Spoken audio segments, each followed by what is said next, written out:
Like, why is sauna so good? It's the only known therapeutic that's been shown to increase health span. No pharmaceutical drug and really no other known therapeutic has been shown in long-term, now 30-year long, large population studies to increase health span. So we're reducing the risk of all-cause mortality. Today, I'm talking with light expert Brian Richards on the show. We're going to discuss modern toxicity and some very easy real-world solutions that you can start integrating today. Now, just a quick little note, if you're interested in anything that Brian talks about, especially the little glow light that I have been using in my bedroom, you can use the code SarahK to get 15% off if you're watching this the date it goes live on August 27th. That will last for 1 week. And then after that, it will go to 10%. But we talk about so many really fun things in this conversation having to do with light, healing, why vitamin D isn't necessarily the most healing thing about sunlight, and so much more. I know you're going to enjoy it. Welcome to the Evolving Wellness Podcast, where circadian biology and quantum biology meet nutrition, lifestyle, hormones, health, and everyday conversations. I'm your host, Sarah, board certified in applied quantum biology by the American Naturopathic Medical Board and certified in nutrition by the National Academy of Sports Medicine. This is just a quick little reminder that you'll never hear a guest on this podcast whose every stance I agree with. And that's the point. These are conversations and not consultations. The information shared here is for information and educational purposes only, and is not a substitute for medical advice, diagnosis, or treatment. Always seek the guidance of a qualified, trusted professional for all of your personal health needs. If you want more of my content, including my free long-form articles with citations, free ebooks, membership group with more access to me and my circadian app that helps you integrate light into your life seamlessly, make sure to visit www.sarahkleinerwellness.com. Thank you so much for listening and enjoy the podcast.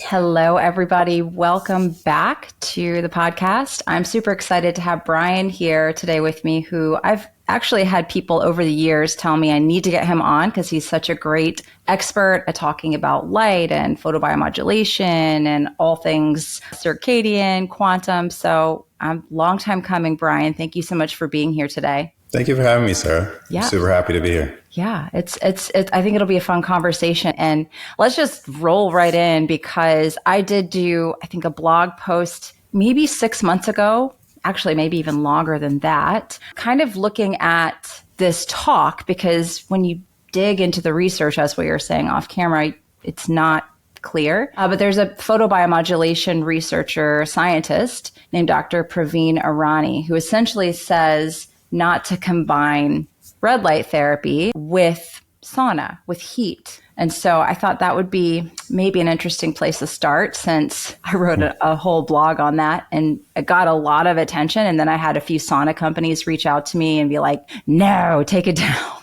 So yeah, I've also heard the discussion about it. I've actually looked into the research myself as best as I can. I've not seen any research really that's compelling in that regard. I know he talks about it and others talk about it, but I haven't really seen much in the way of any significant research to really strongly argue that. And on the other side, there's nature. Yeah. So that was the biggest bit of pushback I got from my community is like, well, Sarah, what about when I'm hot and sweaty outside and I'm getting all the infrared light? Am I negating everything by going outside and getting hot and right? I mean, no. Yeah. So red light and near infrared light do the same thing. They both trigger a mitochondrial response. They, do this healing and repair cells and optimize cells in the body. But most of the sun's energy is near infrared. So it's in the infrared region right beyond red where we don't quite see it. And the near infrared band, depending on the portion of it, is either stimulating a light therapy effect in the mitochondria or it's radiantly heating the body by penetrating really deeply. And it just depends on what wavelength it is. And that's part of the reason why most of the energy we absorb from the sun is near infrared is because it penetrates so deeply. It can actually go all the way through the body. So when we experience sunlight, we are having very much an experience of light therapy and heat therapy together, where we're stimulating the cytochrome C, getting the mitochondrial function effects, what red light therapy does, and we're heating up the cells as well by heating up the water being absorbed by the near infrared light. It's happening at the same time. To say that they are working against each other, I guess would fly in the face of the ancestral environment, where we're getting a ton of sunlight every day, and it's definitely heating us as well. It's not just stimulating mitochondrial function. So there's the natural precedent that I think argues against that. There's also some there's like this, I'll give you now like more of a left brain example, more of a cellular example. There's a certain heat gated ion channel in the cells that if water gets structured and a structured water molecule sits on the top of the gate and then is photobiomodulated with near infrared light, it upregulates the heat gated ion channel. So it's a clear example of light and heat coordinating to upregulate a system, or, stimulate a cellular system. So there's like two examples. The other thing that's practical, and, I'm sure that's why, the other, sauna companies might have also said, hey, come on, like there's some good here. I would say the same thing. What we do, and we could talk about my technology, it's incandescent, it's firelight. It's just like the sun without the ultraviolet blue light. It's giving you light and heat together. There's some benefit to that. And one of the benefits is the light therapy gives the cell more energy. You're converting photons into electrons. So the cell has more energy, blood flow increases, vasodilation occurs, nitric oxide cycle ramps up. And all those things give the cell more tools and more energy reserves to detox and to eliminate toxins from the cells. And then for the tissues, through the lymphatic system and the bowels and stuff, to eliminate better. So I would say that the light therapy stacked on top of the heat therapy makes all that we want, all the elimination and detox we want from sauna, more effective and less stressful. Yeah, it's an interesting argument. And I kind of, part of it makes sense of the things that he's saying theoretically, right? But I haven't seen, again, it's really hard to actually find that research that he's talking about. And then if you literally think about how it works in nature, it makes you pause quite a bit. And that's why I love my community, is like a lot of critical thinking, which you don't get out there in the world so much anymore. But I do have a lot of really intelligent critical thinkers that tune in, that listen. And I always appreciate things like that, because I'm like, yeah, okay, maybe I need to do better at looking at this deeper, talking about it more. I still wonder if if I think you have a completely different technology than, let's say, the sauna. I don't have one of your saunas. I do have the nightside table, which I'm completely obsessed with. Like I love this thing. The glow. Yeah. Oh my gosh. I want them for my whole house. Once winter comes, I'm going to get like a bunch of them, because I just love it so much. It is so nice and pleasant in the bedroom at night. But your saunas, we can talk about how the technology is a bit different than, let's say, a full spectrum sauna like I have. And they will add red light therapy panels into those saunas. I don't know how much I just get a weird feeling about that. Not to like put shade on the sauna company that I have, that, because I love their saunas. And they were actually the ones that reached out to me, because they're like, hey, I know you're using our sauna, and I was like, yeah, I tell people to buy them, but don't spend the extra money to get the panels, like buy the panels separately. So what do you think of that from obviously you have a different technology, but I have just a feel it. I'm like, yeah, well, it's a different approach to doing these therapies. All the saunas that are called far infrared saunas, or they call themselves full spectrum infrared saunas. They use far infrared panels to provide heat. It's very long wavelength, low energy, low frequency infrared. It doesn't stimulate mitochondrial function at all. It has nothing to do with light therapy, but it does heat the body. Production. It's heating. What it's doing is heating. So we're sitting in a sauna to raise your core temperature 3 degrees and sweat out about a pound of water. Those are the basic measurable outcomes that are looked at in these long-term population studies, where they're studying longevity, basically in Northern Europe. where if you do that, you get a sauna session. And interestingly, you can use a hot tub or a sauna suit or any way that you can heat the body up enough to get this really substantial profuse sweat response. And also the key is to be passive, to not be working out. And you get these benefits that we call sauna benefits. So with far infrared saunas, this long wavelength infrared is absorbed 100% by water. It doesn't penetrate deeply into the body.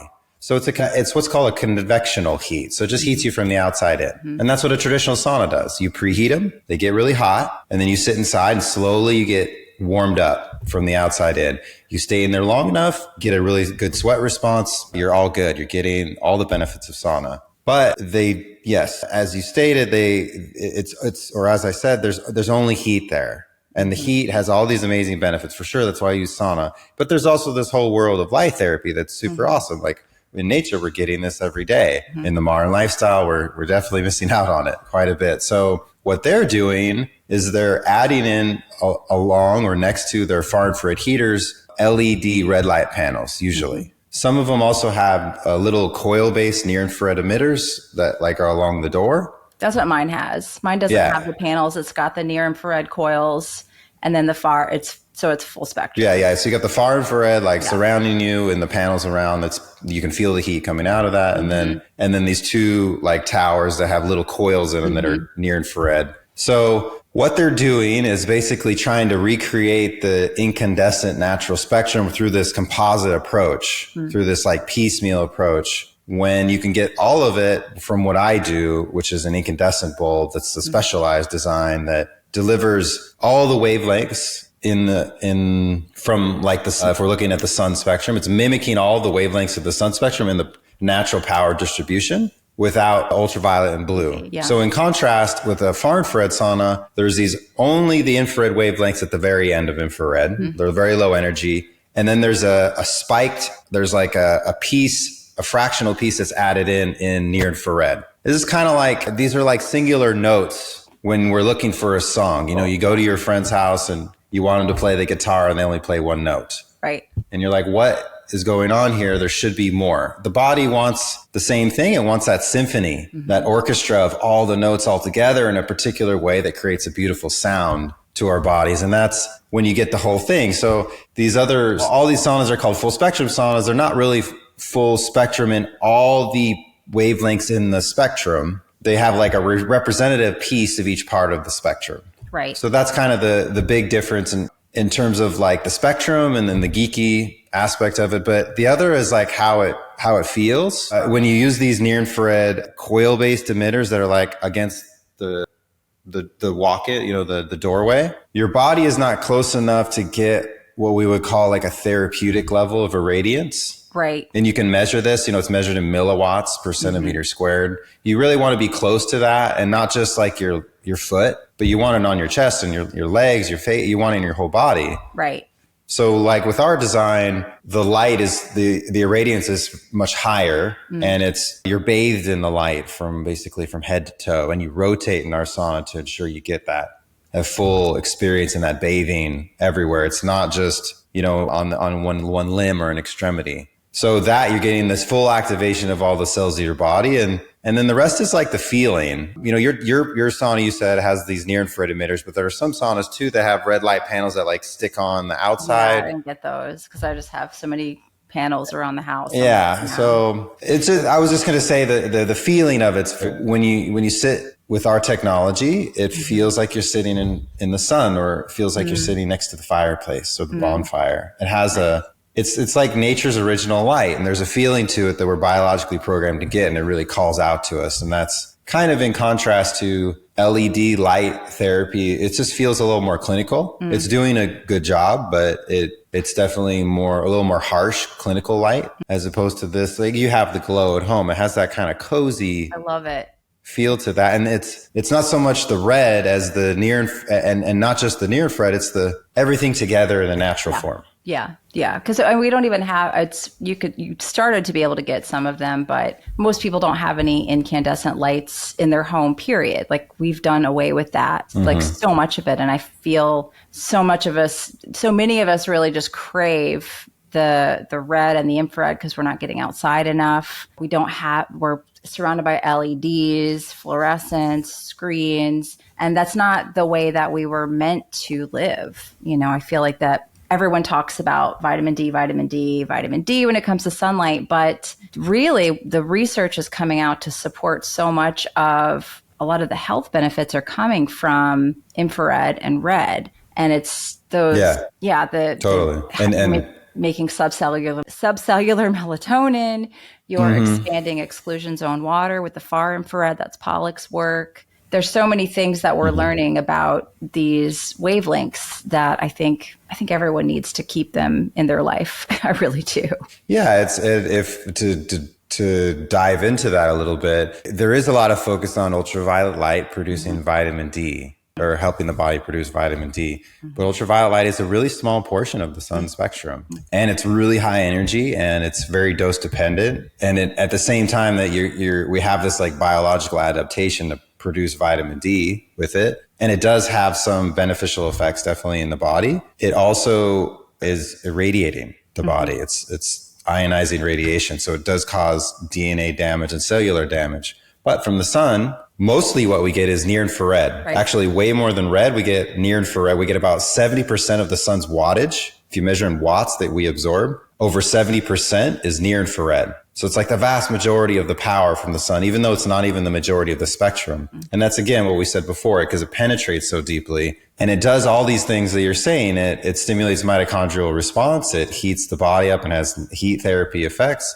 It stimulates cellular melatonin. Actually, about 94% of the body's melatonin is made in the cell. It's not really made in the pineal gland and released in the blood. So again, all of this is happening. Red light is helpful for the more surface level tissue. Yeah. But the deep tissue is only accessed and stimulated by near infrared light. So that also includes creating structured water in the body, making water basically more bioavailable, more energetically efficient in all the roles it has in the body. If we want to do that in our brain, only near infrared light goes through the skull. Right. And it's actually all the wavelengths. There are certain wavelengths that do it more than others, but all the wavelengths of the sun structure water. And so structuring water in the deepest tissues of the body is definitely coming from near infrared. So we do get all these wavelengths from the sun, and each one definitely has its benefit. Like blue light is part of telling us when is it daytime, when is it nighttime, and we need that. But if we're looking at what we're missing, if we're missing the sun, it's definitely mostly near infrared light, which has these like 8 or maybe 8 to 20 different effects that are so amazing, and it's in every cell of the body that this is going on. So that's what we're missing when we're indoors, and when we're indoors also, we lost the near infrared and we amped up the blue. Yes. And so we're getting all this light that when we get it from the sun, the blue is also harsh. Right. It has some benefit, but it also causes free radical formation. It's stressful on the body. But from the sun, we get this little bit of ultraviolet blue, and we get this huge, much larger dose of near infrared that counteracts all that. The melatonin that's produced in the cell that's neutralizing the free radicals that are being produced there, and also through cellular respiration. All that stuff is balanced out. When we're indoors, we're getting all blue all the time. There's no balance. There's no healing from infrared. No, exactly. That's the thing that I'll hear people say in the quantum world. There's like different groups, but there's one group I've kind of pulled away from a little bit. And that group always says that you can go out in UV, high UV, and the red and infrared from sunlight will counteract the oxidative stress. And to a point, I think, yes, but after a certain point, the body shuts off vitamin D production. Like the body can only take in so much. And it's a shorter session that I think people understand, especially if you're Fitzpatrick 1, your body gets 30 minutes in, 45 minutes in, depending on, your biology. It's all different. But there is a certain point where the body says we've absorbed all the vitamin D that we can, or we've made all the vitamin D that we can with the raw materials that we have. Again, multifactorial, dependent, not just like black and white. But then after you reach a certain point, you do start to degrade folate, you do start to degrade collagen, you do start to have oxidative stress. And so this whole idea that we're meant to be, especially if you're Fitzpatrick 1, like myself, in direct UVB, I'm in Georgia, which my haplotype is like a H2. So my ancestors were in cold, dark, winters. Like they didn't live in Georgia where the UVI gets to 11, sometimes 12 in the summer. I question now that a lot of the narrative that goes on in some of those circles of like more sun is better for many reasons. And I'm starting to think that a lot of the benefits we see from sun are from targeted doses, obviously, from being in shade, because in shade, when you look at Zimmerman's work and Russell Reiter, we get the infrared, right? That bounces off the trees, bounces off living plants, and we're getting that through the body. And so, I think I'm starting to see when I'm looking at a lot of this research, and then clinically when I'm looking at working with people, that the sun and the benefits thereof are targeted doses, and the health benefits and mitochondrial benefits are coming from red, infrared, near infrared, far infrared. Like that's really where we're seeing more healing benefits. Yeah. It's because it's hormetic stress, so it's dose dependent, right? And it is very variable on so many things. Another thing is what concentration of seed oils, that you have in your body. Yes. If that's really high, you oxidate really quickly, and you just burn faster. Yes. Also, if you have a sun callus, so if you are accustomed to the sunlight, getting a good amount each day, know that like right early in the morning, the amount of ultraviolet blue to red near infrared, that ratio is the smallest. Yeah, that's what I tell people. I just did a whole reel on why you should never wear sunglasses in the morning when the UV index is like 0. You're actually, you that? Well, you get photoprotective effects. Right. So it like programs the cell and protects it from ultraviolet light. So you get less burn and less. You also, there's also interesting new research of getting near infrared light in the morning, improving your eyesight. Yeah. Preventing worsening of the eyesight. Something about the morning versus, because it also in the evening during sunset, that ratio comes back to low ultraviolet, high red near infrared. Right. But there's something more special about the morning. Agree. Yeah. And also your is the one who's really doing a lot of that in his lab. And I feel like it's the morning, like the mitochondria, I think are more primed after sleep. I don't know. I'm just kind of like guessing, but. No, I think you're onto something. It's all about what our ancestral rhythm was. Right. So we'd get more early morning sun for sure. We probably ate less seed oils, but that depends on your sort of ethnic genetics as well. Like, certain people who are more Northern European. Another thing to understand about the sun is it gives you energy. Yes. So when you're out in the summer and you live in a nice warm climate, you're getting a lot of sun every day. You don't have to eat as much. No. And you see more equatorial cultures eat more carbs and they're very healthy. But as we get to climates or areas where there's less sunlight or longer winters in the north and the far, I guess mostly in the north, Northern Europe, Northern America, there's more of a requirement to have these backup nutrient dense, meats and so forth. And you get that more in the winter. You want that. For me, definitely. The truth is you can actually get like 2/3 of your caloric needs from the sun. If you're out in the sun, you have your callus, and you're living that ancestral lifestyle,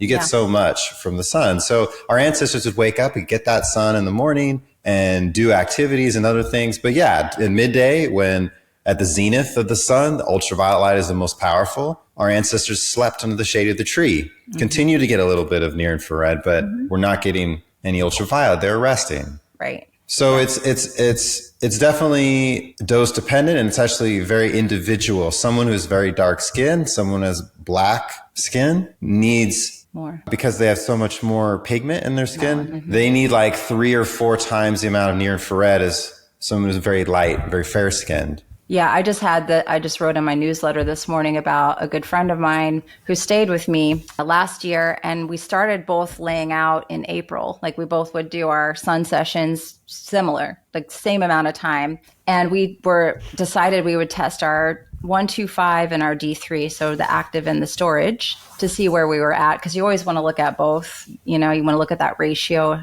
1-to-1, closest to, if you can get it, I think. And mine was a 60, and this was a no supplementation, but hers was only a 25. But she's so much tanner than me. Like she's really, really, really tan. And so I think that's like what you just said, the melanin in the skin. I think that was a big factor as to why she was a 25. She didn't have any low vitamin D symptoms, but we were pretty much staying out in the sun the same amount of time. And mine went to 60. Hers was at 25. And so, yeah, that's an interesting point. And you think those people also need more infrared as well? Is that what you just said? Yeah. Well, if the human biology has similar like cellular near infrared stimulus needs every day, all these things that it's doing, the more pigment in the skin, it's not a huge blocker of it. It blocks red more than near infrared, but there is some blocking that's going on. Yeah. Someone who's very dark skin, they need like at least probably twice the amount of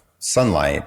And they're getting that from an historic, a genetic ethnic perspective. They were getting that amount of sunlight because they were primarily in those more equatorial regions of the earth. And the most fair skin is usually, farther away from the equator. And so the eyes are also lighter too. That's part of it as well. Like if you're out in the desert, in Arizona or in the Sahara, like try to look out and if you have really fair eyes, it's really, it's very helpful to put like that black stuff under your eyes or wear sunglasses. But yeah, you make melanin in your eyes also. And if your eyes are like mine, super light, you got to build up the tolerance and the melanin. And I do tell people now that if you're on sand or you're on snow or you're on water, I would pick up a pair of I know Bond Charge has them, but Raw Optics also has them as well. The Blue Sync glasses, because they won't shut down your circadian rhythm, but you do need to protect your eyes on sand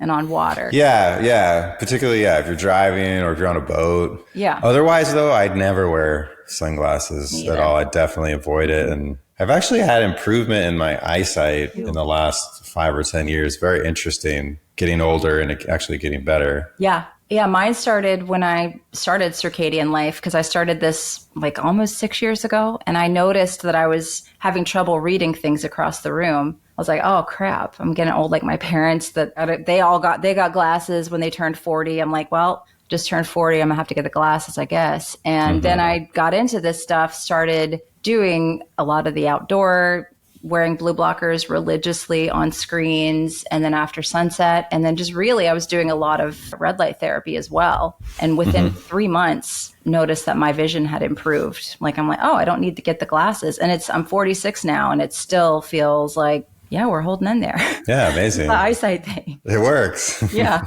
Yeah, the near infrared light, the red light, it's amazing for it. And protecting yourself from artificial blue light. Oh, yeah. And particularly after dark. Oh, yeah. And it's a lifestyle thing. There's pearl powder is actually pretty effective as well. Some people take pearl powder and mix it with castor oil, and then you apply it around your eyes at night. Part of it's getting more minerals and more nutrients in there, but definitely a big part is detoxing. Oh, yeah. Yeah, getting the metals out. Yeah, absolutely. Yeah, that was another thing I noticed. My eyes kind of got a little bit, they changed colors a bit. They almost got lighter when I did this stuff as well, which was interesting. So yeah, that's known to happen. It's very interesting. Your eyes actually can get lighter if you detox them. And people see this if they do if they have like a really significant breathwork practice. Interesting. The eyes will slowly get lighter as the eyes detox, and the eyes get clogged up. And there's people that do very simple things to detox the eyes, like taking a zeolite, like advanced teeth or something like that. Where people who have like cross eyes, their eyes will uncross, and people with eye issues, the symptoms of those will go away, among other things, by just doing a really strong detoxification, because there's heavy metals that get into not just the eyes, but the optic nerves and the nerve tissue. And it makes things not work well. But if we get rid of this poison that's in the body, and that's a big part of why we do sauna, the disharmonies go away in the internal environment, and the body works very, very well, very beautifully. Yeah, I think that's a big topic of conversation these days is toxicity. I know we're going to talk about parasites a little bit, but I think people are becoming more and more aware of the toxicity from, wildfire smokes, from just city living, things that are sprayed. Maybe we don't spray, but our neighbors spray. We're constantly bombarded with things, and the human body, we didn't evolve to be indoors completely devoid of red and infrared. and UV also. We didn't evolve to have all of these things like shoved in our bodies and our lungs and our food. So I'm at the point where I recommend sauna to everyone. Honestly, I think everyone needs to be sauna, sweating, detoxing in that gentle way. Just if you want to be a human today, living in today's world. I don't know how you feel, but I'm sure you agree with me, the sauna company, but I'd love to hear your take on all of that. Yeah, it's a very toxic world we live in. We aren't designed to handle all the toxins that we get exposed to now with heavy metals, petrochemicals, microplastics. There's now nanotechnology that we're exposed to all over, like graphene oxide and quantum dot technology. It's not just in electronics, it's also in pharmaceuticals, and it's actually being used in agriculture now. You know, everything from like dental anesthetics to it's all over the place. There's also genetically engineered parasites, like genetically engineered E. coli, engineered. Well, they've been using genetically engineered E. coli to culture pharmaceutical drugs for decades. And now they also use genetically engineered yeast, which is called brewer's yeast, which the USDA recommends for nutritional benefit to add to all livestock feed for like 4 or 5 years now. And all the brewer's yeast it's basically a yeast that's been genetically modified to be more resilient. It's harder to kill. It's harder to die. But these are just different poisons for the body. They're different vectors for things to, regardless of what your perspective is on these things, right.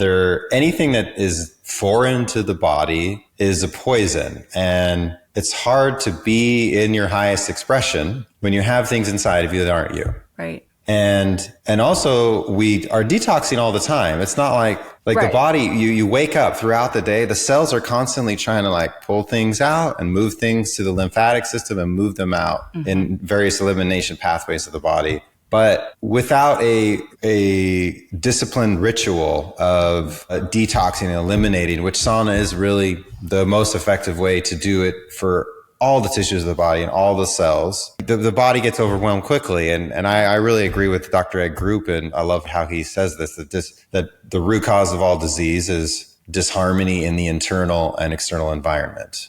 So the root cause of all disease is really poison. Now that can be energetic poison too, and emotional poison, not just, but definitely physical. We're just talking about physical things. There's no more effective way to eliminate these deep, these toxins from all the cells of the body than sauna. And particularly in sauna, what we do with Sauna Space, I think is the most effective way to liberate these toxins that are deep, deep, deep in the organs and the fascia and in the fat that's like deep in the body.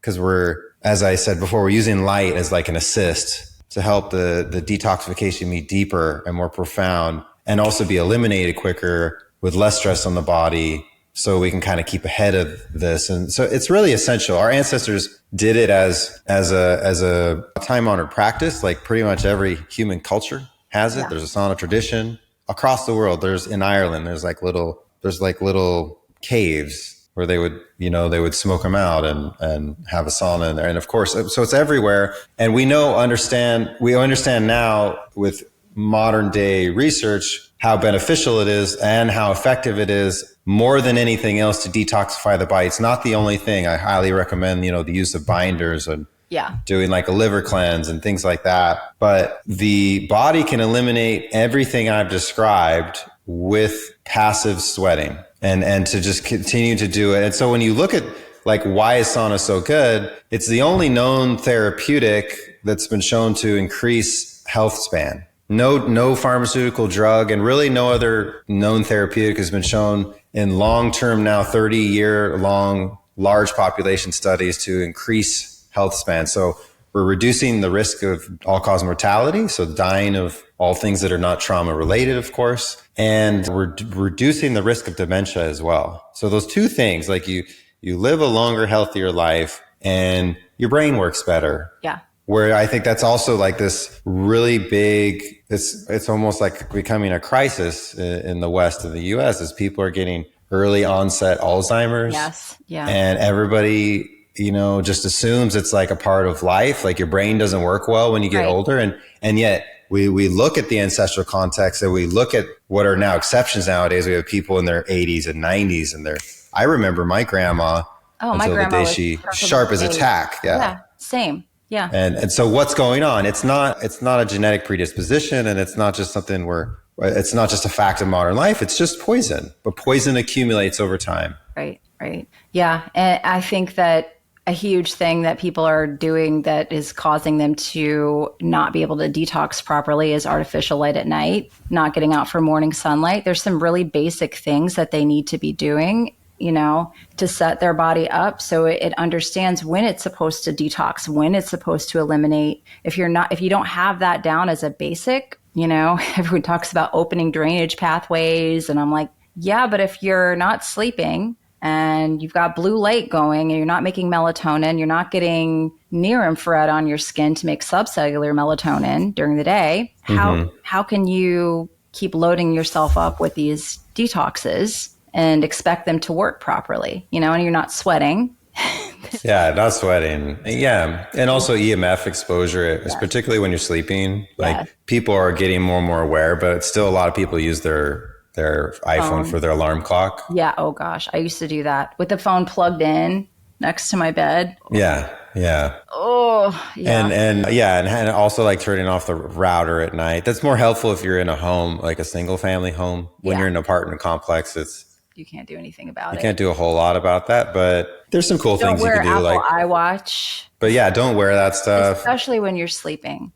Because you're usually sleeping with your wrist near vital organs, your brain, your heart, mitochondrially dense places, and you've got this EMF machine.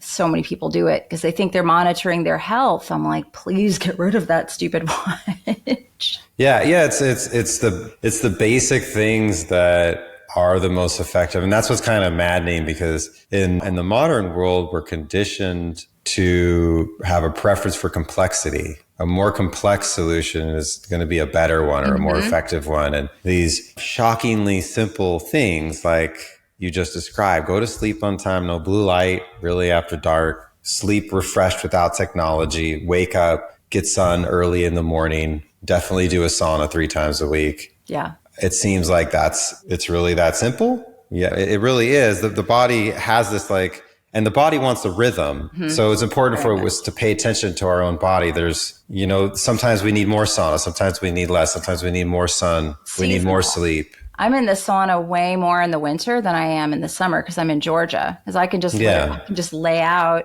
and I'm covered in sweat within 15, 20 minutes. So I do less sauna in the summer and a lot more in the winter. We need more infrared, I think, in the winter also, because there's some interesting research that shows that can help to preserve vitamin D in the winter. I don't think we need to be in tanning beds. I think we need to be in saunas. We're near infrared saunas, yeah. Yeah. So let's talk about yours a little bit, because I know I have several friends. Like when I bought my sauna, which I still love, one of my friends who's a functional medicine doctor who lives a couple miles from here, she's like, oh, don't waste your time. Just get the Sauna Space. You're going to get mad because that thing's not going to get hot enough for you. And true, it does take a little while to get hot. I get plenty hot in there, but she's just like, no, just get the Sauna Space one. But I had already bought it, had it built, delivered. And I have a few other biohacker friends who swear by the Sauna Space one. So yeah, let's talk about it a little bit. Full disclosure, I don't have one, but I might buy one after this conversation. We'll see. Yeah, it's based on a 140-year-old invention called the incandescent electric light bath. It was invented in 1891, so it's a modernization of that. And the signature piece is the firelight bulb that I developed over many years that improves on a standard incandescent heat lamp bulb. And it has a higher operating temperature filament that emits a lot more near infrared and red than a normal incandescent bulb, but it is an incandescent bulb. And what it is essentially is it's optimal light and optimal heat together. So it's light therapy and heat therapy, sauna therapy, and an optimal version of both of those. So from the light therapy perspective, it's lots of near infrared. It's some red, and you can see the bulb's red, but it's mostly near infrared to mimic how the sun is mostly near infrared. And the other portion of near infrared, this is where people get confused. They're like, oh, I thought light therapy doesn't heat up, or saunas are heat and there's not light. And it's like, yes, well, you have to if you're using our technology, it is unique in using near infrared light as both light therapy and radiant heat therapy. And so the optimal heat therapy comes from it being this really powerful heating of the body because it's radiant. As soon as you sit in front of these firelight bulbs, you don't have to preheat the sauna. First of all, you get inside, you flick the lights on, and you feel the heat immediately in your core. And you reach that completion of the session with the sweating with our classic sauna in 30 minutes or so. With our super sauna that's more bulbs, it's like 15 minutes. So you don't have to preheat it. And for someone whose time is money, which I think is all of us, everybody, be able to get all the benefits of sauna in like 15 minutes without any like preheating planning to it, and your weekly investment being like 45 minutes for 3 sessions a week.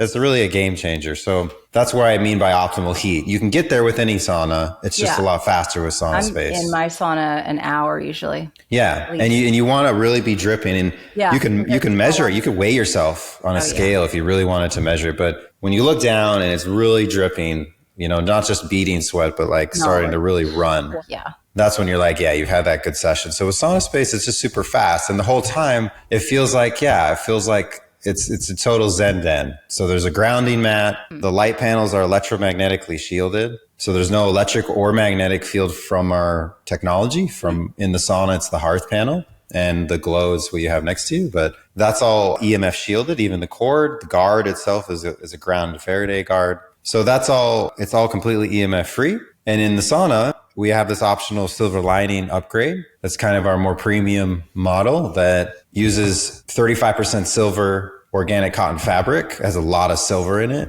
and that blocks out Bluetooth and Wi-Fi and cellular, all the wireless technology. Nice. So as long as you bring your phone in, it has to be on airplane mode. You can do that, but it's got to be in full airplane mode. If you want to listen to something that's downloaded, that's cool. Wouldn't it shut it down? It would shut the phone down. That would get too hot with that amount of heat, right? Well, it's interesting. The heat is it's light based. So if the phone's in front of the light, yes, it will overheat really fast. But I usually put my phone on, I have something downloaded, a little meditation I listen to, and I just put it on the floor. And it's totally fine. So, but when you get in there with the silver lining, it's super quiet to the senses. It's like nature used to be before when you could go hiking and you didn't have a cell phone and you didn't have a cell phone signal. It's very quiet to the senses. So you get into this really maximum parasympathetic state. It's all natural organic materials. It's all handmade in the US, and it's just a different approach. It's very we want to create this maximally parasympathetic environment. So you forget about the outside, stress. There's no glass doors, so you can look out and see your kids running around, freaking out. It's this very short time that you can have to yourself, and it's this maximally efficient healing activation. So it's activating really powerfully and maximally all these different systems in the body. And the grounding mat's really cool too. So with or without the silver lining, you get the benefits of earthing or grounding therapy while you're in there, which is basically resetting your body's electrical charge, getting a lot of electrons into the body. So all of that makes it really, really zen, really comfortable, where some people are like, oh, sauna, super hot, claustrophobic. I don't want to do that, even though it's good for my health. This Sauna Space's approach is really, really enjoyable. It's really fun. It's really relaxing. But the efficiency of what you're trying to do, the sweating is all there. And it really, I would say energetically, it really helps you, all these natural elements, including most importantly, the light, the natural light, it really helps you be present. Yeah. It really helps with the sense of presence and the grounding, all those stuff come together. When we do that, we have this remembrance, and our body's like, oh yeah, I can do everything I need to. I'm unlimited. I can take care of this. I just needed that reminder. It helps to clear the signal that I think gets distorted. We don't realize from all of the non-native EMF, from the sounds that are out there that are unnatural, the leaf blowers, if you're in the suburbs like me. And I need a sensory deprivation tank living here where we're trying to move right now, just for a variety of reasons to get out of the city. But you really, once you get into this stuff and you become more intuitive and just kind of understand how the body is picking up things constantly, it's like an antenna, the water in your body. We're 99% water by molecular volume, and it's this giant antenna for sound, for these different frequencies. And so to have that time to kind of clear a lot of that out, restructure the water, I think everyone really needs that, because you don't realize how overloaded you are until you have some time to do that in the modern world, really. Yeah, that's part of also our really powerful survival systems is we try to maintain a homeostasis wherever we're at. And when we get used to situations of high stress, then our body gets convinced, our nervous system gets convinced that, anything that's outside of that is a threat, is actually dangerous. And so we get conditioned to not just get used to blue light after dark and all the EMFs and working too much and not eating healthy, but even like how the body kind of closes up, the shoulders close up and we shrink forward as we work at the computer. And then all of a sudden, it's many years later and you're like, posture is terrible and all that.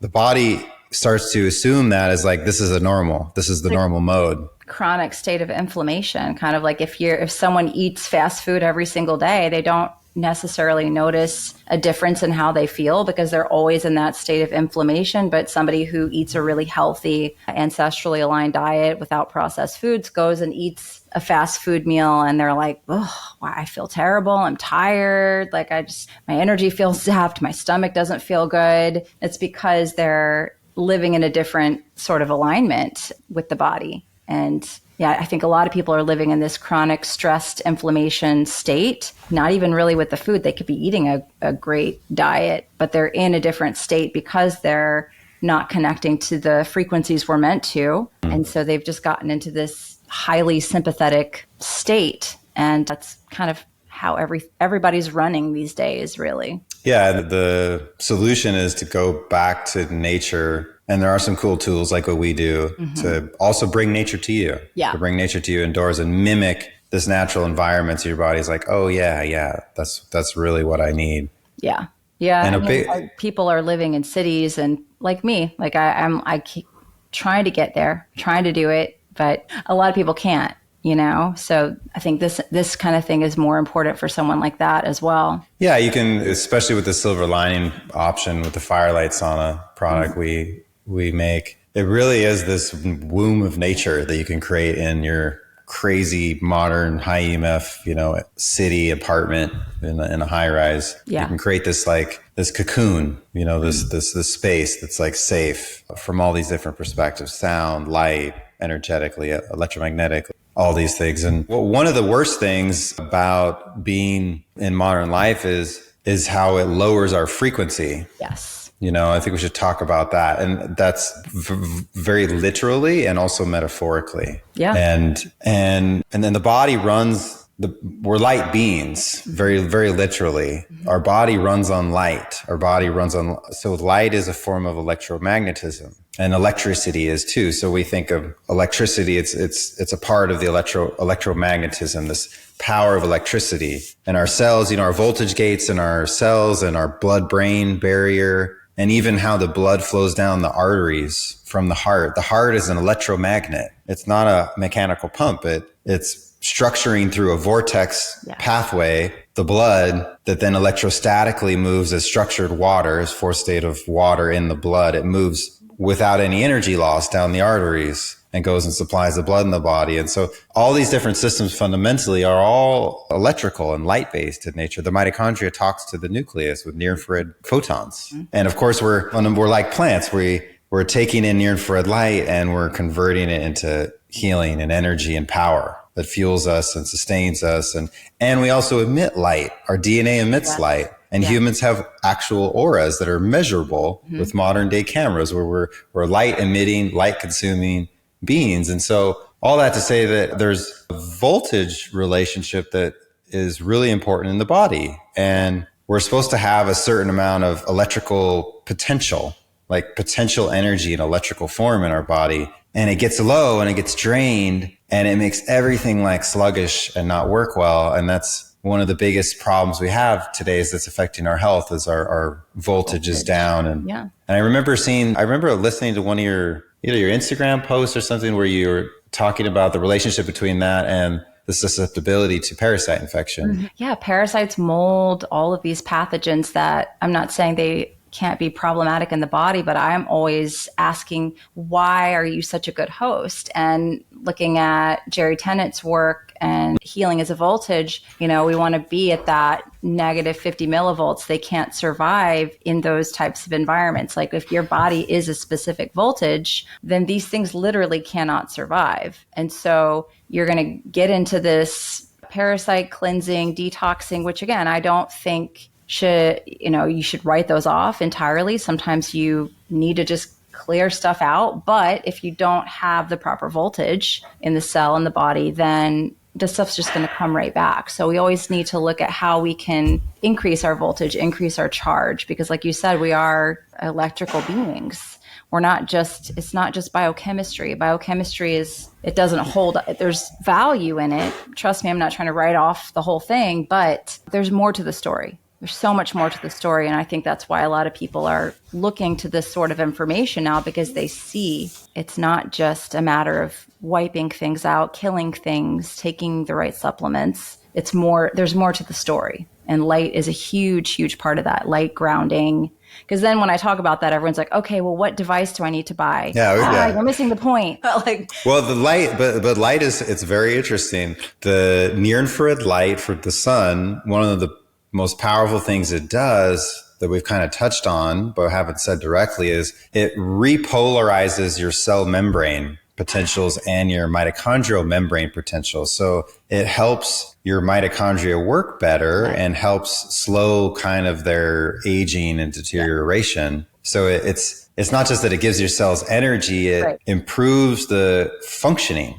of your cells and improves your energy utilization in your cells. And it's a really fascinating thing that we only now more recently, we still don't understand it that well. It's some crazy quantum stuff that's going on, but it's essential for our life. And so, the best place to get it is the sun, but the next best place to get it from is I think what we do here with the firelight, where it's really trying as closely as possible to mimic the sun. And one more question. I heard from a friend of mine who's kind of a big biohacker. Some of it I'm like, whoa. But one thing he said is that, and I don't know if you know anything about this, that potentially incandescents can help to cut down on non-native EMF, like having those around can cut down on non-native EMF. Do you know anything about that, or am I just completely making this up? Well, non-native EMF is man-made EMF. There's basically wired electricity, which mostly it's electric fields that are affecting us, unless we're really close to the breaker panel or really close to a big power line, then we'll also get magnetic field. But, and like if you have a power cord that's laying on you, you're getting some magnetic field, but most of it is little leaky electric fields that are coming out of the electricity. And then in wireless, you have all the stuff that came out in the 20th century, radio, cell phone, TV, and then of course cellular and Bluetooth and Wi-Fi is more short distance type stuff. And then the 5G stuff too. It's also more for short distance. All that stuff is around everywhere. So like, how do you mitigate it? There are some ways to mitigate it, including shielding, which is, more laborious and more expensive, whether it's in products or in homes. There's shielding paint you can put in your bedroom. Yeah, we've got that. That can block, this graphite-based shielding paint. Yeah. There are also certain technologies that are purported to sort of like condition the electric fields that are there, not block them, but condition them so they're less biologically toxic. Yeah. Like Somavedic is one, I have one here behind me. There's a, Vivo base. There's a bunch of different companies. There's also shungite. I've got that everywhere. If you get a big block of shungite, it's helpful to it's not blocking the electric fields that are coming in, but there's something about it harmonizing them and making the body also more harmonized so that the biological oxidative stress effect is lessened. Yep. However, so specifically incandescents versus LEDs, just with EMF. The LEDs is light that's created, it's a light emitting diode. So it's light created you run electricity through a computer chip and it fluoresces. And so all those little light bulbs that you have that look like regular light bulbs with their LED, they have a little tiny computer in the base where it screws in the plastic part that you can see that's like where the old school ones are, they didn't have that little white base, the incandescent bulbs. And so they can emit radio frequencies and they can have little transmitters in them.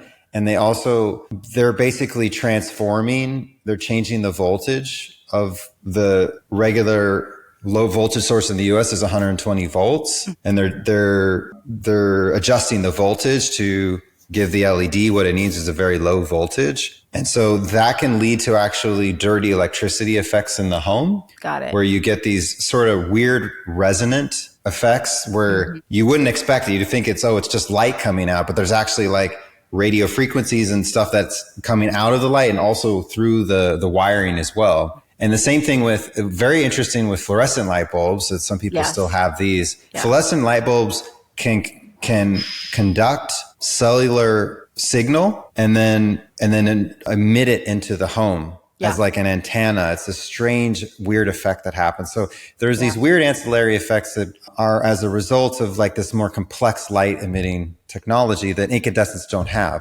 Incandescent bulb, they just glow. The filament is getting really hot and it gets so hot that it emits light naturally, just like the sun does. Right. So there's definitely a lot more discussion into that. And there's ways to mitigate all that are kind of complex, but there's ways you can condition at the breaker panel, the electricity that comes into your home so it's not as dirty. And fluorescents for me are a big no-no. And I use, if I'm using LEDs, they're very selective for certain tasks, certain applications. But in my home, if you want a lot of light and you're limited to like low wattage incandescents because of all the rules they've come out with, halogen lights are a great option. It's actually an incandescent light source that's surrounded in a little halogen gas. So it has a little... So it's also natural light. So that's what we use in my home to get a lot of light, like in the kitchen. Other places we have track lighting or halogen lighting. Okay. And then we have more soft incandescent light where we want that. And yes, I'm spoiled. I have a glow in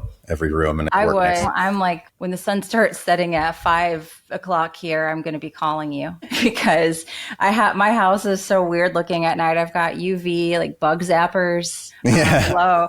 I tested it with my spectrometer. It's below the blue light spectrum. So I've got the bug zappers and then I have red light panels that are on infrared only on the floor. Yeah, there's some discussions in the home with my husband. He's used to it now, but it took a little while. Yeah, so, the worst thing is overhead light that's like really bright, harsh blue after dark. So low lights, desk lights and lamp lights that are on end tables. Yeah. And incandescent is better. And yeah, we have a lot of lamps that have incandescent bulbs also, but... Yeah, you can still get them. They're still available. Yeah, we're in Georgia, so they're not hard to get here, but yeah. Amazing. Well, I know that we have a code set up, I believe, for anybody watching the podcast if they're interested in the glow or looking into the saunas. Yeah. So we have a code Sarah K that's exclusively for your audience. And when this comes out for a week, you get an exclusive 15% off anything on Sauna.space.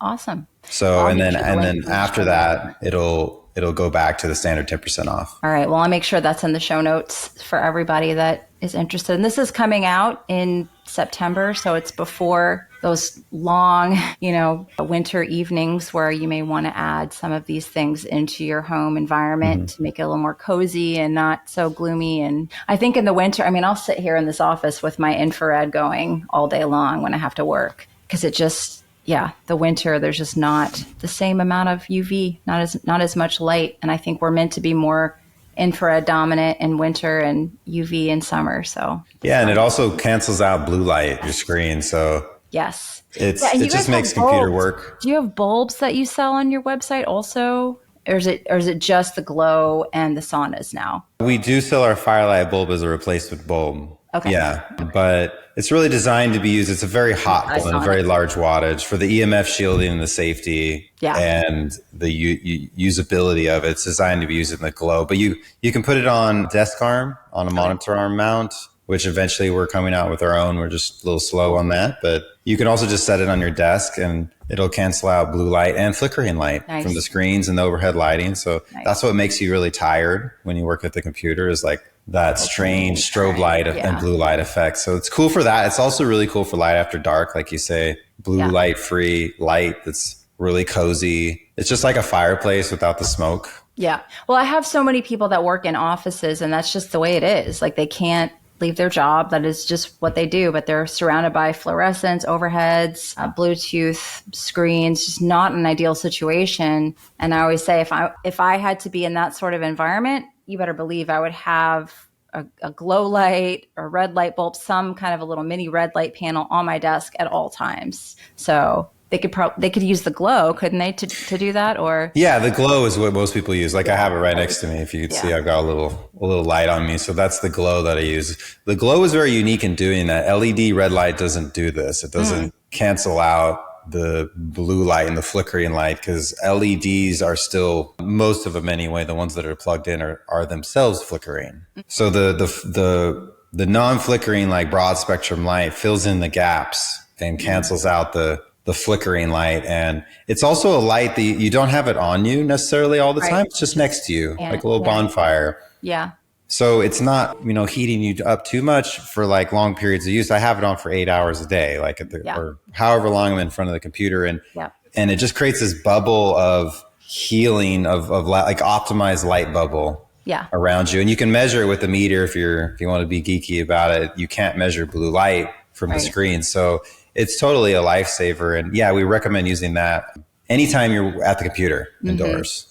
And that's, again, Dr. Jeffrey's research, where he shows you can precondition the body with red and infrared light, and it will offset the impact of, mitochondrial damage, oxidative stress that the blue light, flickering, all those things are doing. So pretty cool. That's why I say if you're going to... Yeah, it's both of those things. It actually... It cancels out the measurable blue light. So it's kind of like a natural blue blocker. And it also makes the body, helps do the benefits of red and near infrared light. And it conditions, like you just referenced, it conditions us to not be so susceptible to blue light. Yeah. Amazing. Well, this has been super fun. And if you're listening, make sure to head to the show notes. I'll have a link and the discount code Sarah K that all of you can use for the next week and get 15% off if you're listening to this when it comes out live. And if you've missed it listening down the road, then you'll get the 10% off, which is still a good deal. And thank you, Brian. Is there a place people can find you if they want to learn more about you, your work, Sauna Space? Yeah, the website Sauna.space. It's our brand new website. It has tons of education on it now. And so we made some cool cinematic little animated films to explain light therapy and heat therapy that are on there for you guys that want to dive into that. There's a research archive. If you like to look at the published research, I've organized it on there by topic, and my blog on there as well on sauna.space there's a lot of cool content that I've put on to really break down all this stuff. And so it's all on sauna.space, and our customer care team is there as well on the weekdays. We're based in Columbia, Missouri. So we're based in the US. Everything is made here, and all of our operations are there in Missouri. And also we have some pretty awesome content on Instagram and YouTube. So that's just Sauna Space. Amazing. Well, that'll be in the show notes as well. And thanks for coming on and chatting today. Yeah, thank you for having me, Sarah. This was wonderful.